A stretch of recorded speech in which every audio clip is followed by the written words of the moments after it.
में प्रश्न बोल रहा है कि शैशवावस्था की विशेषता नहीं है।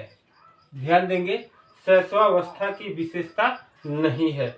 एक बच्चा जिसकी उम्र 0 से 5 वर्ष की है, तो उसकी कौन सी ऐसी बात है जो उसकी विशेषता नहीं हो सकती है। थोड़ा सा देखते हैं अधिगम, यानी कि एक छोटा सा बच्चा जिसकी उम्र 0 से 5 वर्ष की होती है वह सीखता ही है, सामान्य सी बात है। हर एक विषय वस्तु के बारे में वह पूछता ही पूछता है। और शैशवावस्था की एक प्रमुख विशेषता यह भी है कि वह अनुकरण के द्वारा ही सीखता है। वह हर एक विषय वस्तु पर चर्चा करता है, देखता है और किसी एक दूसरे या अपने परिवार के श्रेष्ठ जनों को देखता है कि वह कौन सा ऐसा कार्य कर रहा है, किस आधार पर कर रहा है, कौन कौन सी मेथड को वह लगा रहा है। इस आधार पर अनुकरण वह बच्चा करता है। जिज्ञासा होता ही है बच्चे में हर एक विषय वस्तु को लेकर के, और जिज्ञासा के साथ साथ वह अधिगम करता ही है। जिज्ञासा करता है, अनुकरण करता है, तो ऑलरेडी अधिगम हो ही जाता है। एक बात इसमें पूर्ण रूप से आती है कि शैशवावस्था में बच्चा, जो सी अभिकल्प है हमारा, कि बच्चा चिंतन नहीं करता है। क्या नहीं करता है? चिंतन नहीं करता। इस लिहाज से यह प्रश्न सही होगा कि शैशवावस्था की यह विशेषता हो ही नहीं सकती है। अगला, परिपक्वता का संबंध किससे है? किस व्यक्ति को ऐसा हम मान लेंगे, किसी भी एक व्यक्ति को, कि वह परिपक्व हो गया है?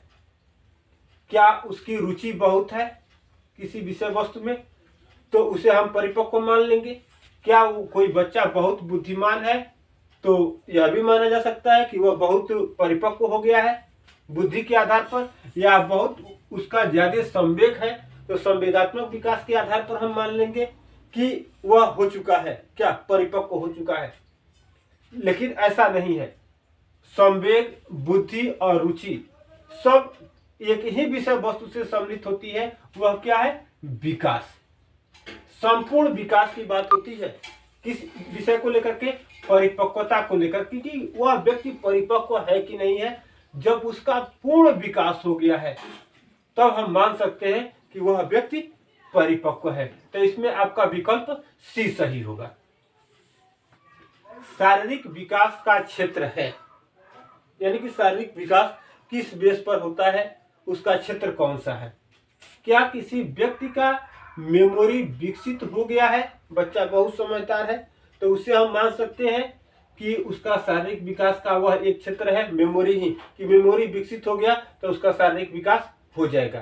क्या बच्चा समायोजन समाज में कर ले रहा है, तो उससे उसका शारीरिक विकास हो जाएगा? या वंशानुक्रम शारीरिक विकास का क्षेत्र हो सकता है? तो यह आवश्यक नहीं है। जिस माता पिता की लंबाई, पर्सनालिटी बहुत बेहतरीन होती है, यह भी पाया जाता है कि किसी कारणवश बहुत सारे ऐसे फैक्टर आते हैं कि वंशानुक्रम के आधार पर भी मम्मी पापा की जो पर्सनालिटी बेहतर होती है, लंबाई चौड़ाई ठीक ठाक होती है, उसका भी शारीरिक विकास ठीक प्रकार से नहीं हो पाता है।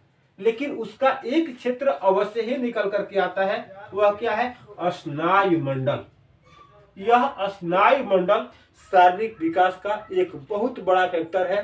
यहीं से शारीरिक विकास हो पाना संभव हो पाता है। तो आपका विकल्प बी सही होगा। क्या? स्नायु मंडल।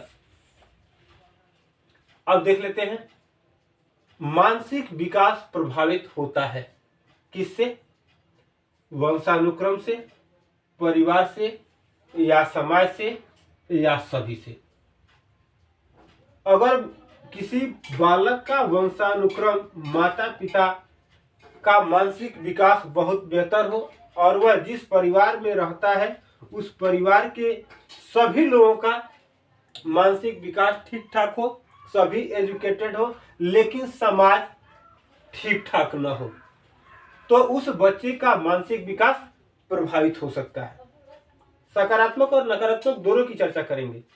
समाज बहुत बेहतरीन हो, परिवार ठीक नहीं हो, तो भी बच्चे का मानसिक विकास प्रभावित हो सकता है।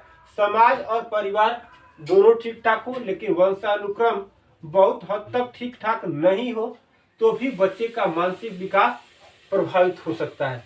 इसलिए यहाँ पर यह तीनों विकल्प सही माने जाएंगे और आपका ऑप्शन डी सही हो जाएगा कि सभी बालक के मानसिक विकास को धनात्मक रूप में और ऋणात्मक दोनों रूपों में कहीं ना कहीं प्रभावित करते हैं। यानी कि मानसिक विकास प्रभावित होता है किससे? वंशानुक्रम, परिवार और समाज, तीनों से। तो आपका विकल्प डी सही हो जाएगा, उपरोक्त सभी या सभी। Thank you.